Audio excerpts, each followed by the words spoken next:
Not all monsters hide under the bed in the dark, and for my entire adult life, I believed I was the anchor of a beautiful, deeply connected family. But I wasn't the anchor. I was the punchline to a sick joke. This isn't a story where the bad guys go to prison and the good girl wins the lottery. This is the story of how my entire reality was methodically erased by the people who claimed to love me the most. I met Caleb when we were in our early 20s. He was charismatic, attentive, and instantly folded himself into my family's dynamic.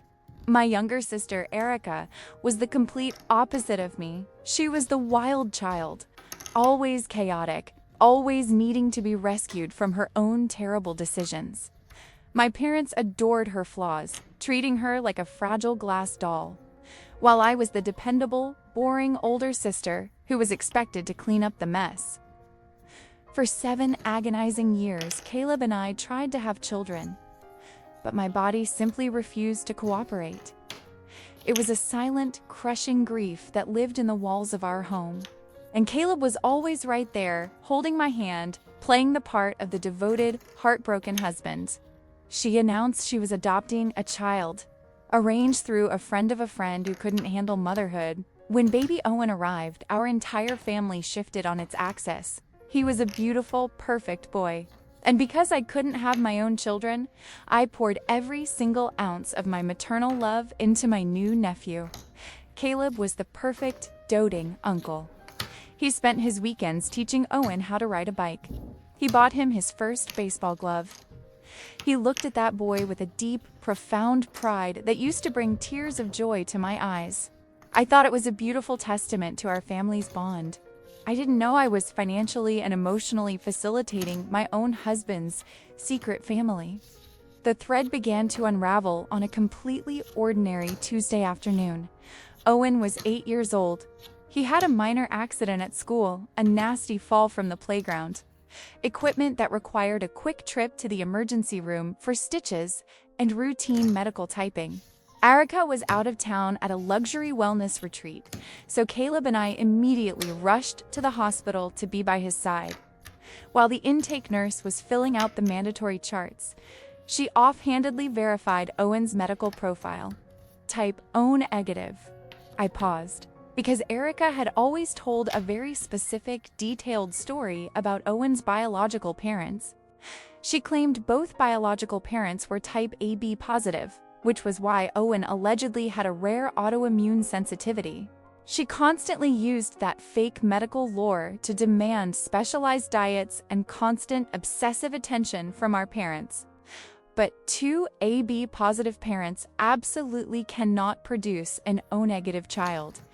It is genetically impossible.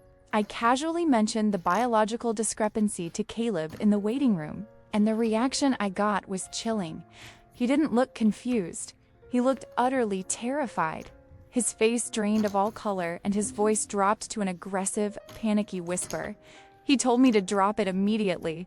That adopted children have complicated histories, and I was just projecting my own infertility trauma onto his nephew. But the seed of doubt was already planted. And once you realize your foundation is built on sand, you cannot stop digging until you hit the bedrock. I didn't hire expensive private investigators. I didn't need to. I just needed to stop blindly trusting the people I loved. The very next day, while Caleb was at his corporate office, I broke into his locked filing cabinet. I wasn't looking for hidden bank accounts or financial documents. I was looking for ghosts. At the bottom of a heavy stack of old insurance warranties, buried in the dark, I found a cheap burner phone. It was completely dead, but finding a matching charger in a modern house is an easy task. When the screen finally lit up, my life as I knew it officially ended. There were thousands of text messages, not just recent ones, but an entire archive going back 8 full years. Messages between Caleb and a contact simply labeled Ida. I sat alone on the cold hardwood floor of the office and read the complete, unfiltered history of my own total humiliation. Erica hadn't adopted Owen from a struggling stranger. Owen was Caleb's biological son. My husband and my younger sister had been having a chaotic, passionate affair right behind my back during the exact same months I was injecting my stomach with agonizing hormone treatments to give him a family. When Erica got pregnant, they initially panicked, but then they formulated a plan so profoundly evil, so incredibly narcissistic, that it takes my breath away even now. They invented the fake adoption narrative. Caleb would get to raise his biological son, be present in his daily life, and financially support him under the guise of the supportive, wealthy uncle. Meanwhile, I, the barren, dependable, financially stable wife would provide the flawless family environment they desperately needed. But as I scrolled further down the screen, the messages revealed something infinitely worse. I found a text thread from 6 years ago. It was a group chat between Caleb, Erica, and my own parents. My parents knew everything. My mother had written a message that is permanently burned into my brain. Lydia is entirely too fragile right now with her fertility failures. If she finds out the truth about Owen, it will completely break her mentally.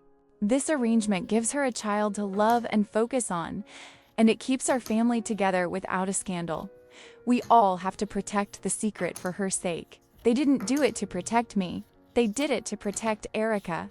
They did it so their golden child wouldn't look like a homewrecker to the neighbors. And so Caleb wouldn't look like a manipulative monster. They willingly sacrificed my sanity, my marriage, and my fundamental right to a real life just to maintain a comfortable, quiet illusion. They let me rock another woman's child to sleep, weeping over my own empty womb, while the biological father of the child rubbed my back and lied to my face. There was no dramatic legal battle after this discovery. There was no clever trap to seize their corporate assets. Total emotional devastation doesn't require a courtroom.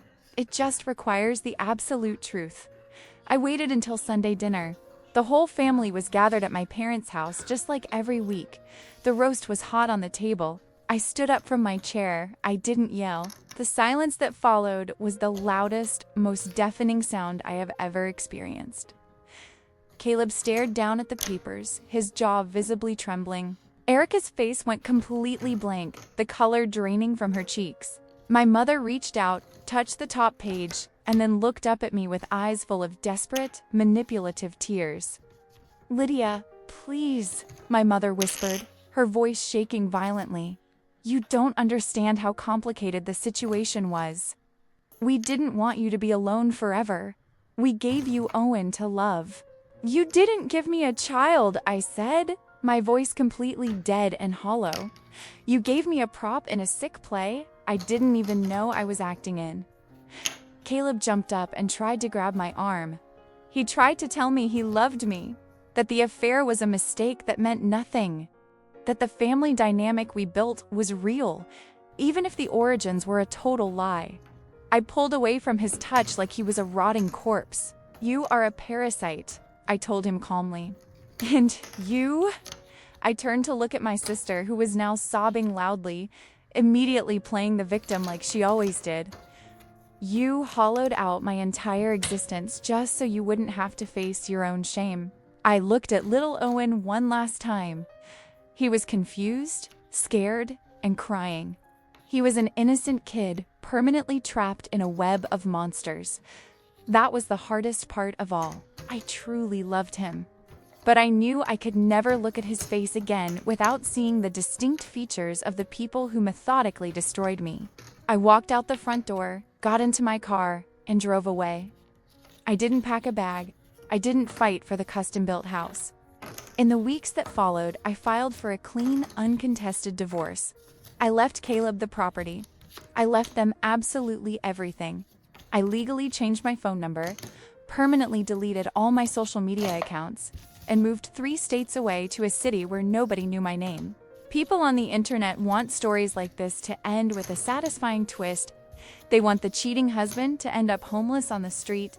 They want the toxic sister to be publicly shamed and abandoned. They want the narcissistic parents to beg for forgiveness on their hands and knees in the pouring rain. But reality doesn't care about satisfying endings. Caleb and Erica are officially together now as a couple. They live in the house that I paid for. They post heavily edited pictures of their modern, blended family online. My parents visit them every single weekend.